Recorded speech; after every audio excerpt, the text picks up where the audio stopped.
घुमंडी बादशाह। फ्रांस का एक बादशाह हुकूमत और दौलत के घमंड में गरीबों से बात करना भी बुरा समझता था, इसलिए अक्सर लोग उसे नापसंद करते थे।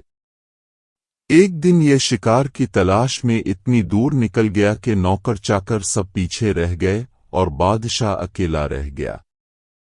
इतने में एक गरीब लड़के ने बादशाह के घोड़े की रिकाब पकड़ ली। इसकी शक्ल हो-बहू बादशाह से मिलती थी। फर्क ये था कि उसकी पोशाक और हालत गरीब जैसी थी।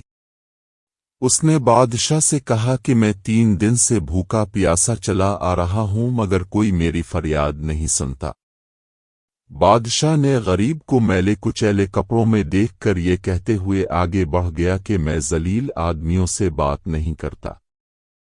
गरीब लड़का फिर भी उसके पीछे पीछे चलता रहा, यहां तक कि बादशाह एक तालाब पर पहुंचकर घोड़े से उतरा। बागडोर एक दरख्त से अटकाई, ताज और कपड़े उतार कर एक तरफ रखे और नहाने को तालाब में उतर गया। ये तालाब ऐसे निशेब में था कि नहाने वाले को ऊपर का आदमी नजर न आता था। जब बादशाह तालाब में उतर चुका तो गरीब लड़के ने अपने कपड़े उतार दिए। बादशाह के कपड़े पहनकर ताज सर पर रख लिया और बादशाही के घोड़े पर सवार होकर रफू चक्कर हो गया। गरीब लड़का थोड़ी ही दूर गया था कि उसे बादशाही नौकर चाकर मिल गए, जिन्होंने इसे बादशाह समझकर अदब से सलाम किया और ये भी बेझिझक शाही महल में जा पहुंचा। असली बादशाह तालाब से नहाकर बाहर निकला तो कपड़े, ताज और घोड़ा कुछ भी मौजूद न था।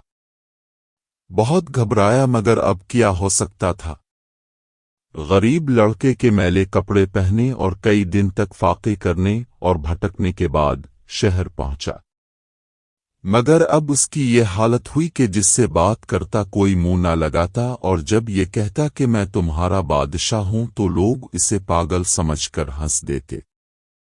2-3 हफ्ते इसी तरह गुजर गए।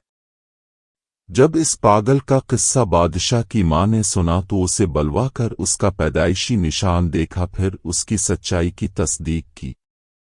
गरीब लड़के ने असली बादशाह की ये हालत देखकर कहा, क्या तुम वही शख्स हो जो दौलत और हुकूमत के घमंड में गरीबों की फरियाद ना सुनते थे?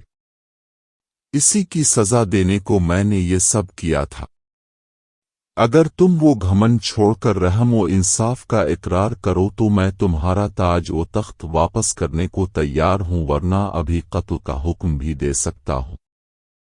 ये सुनकर बादशाह ने आजिज़ी और नदामत के साथ अपनी गलती तस्लीम की और लड़के ने इसे ताज व तख्त देकर घर चला गया।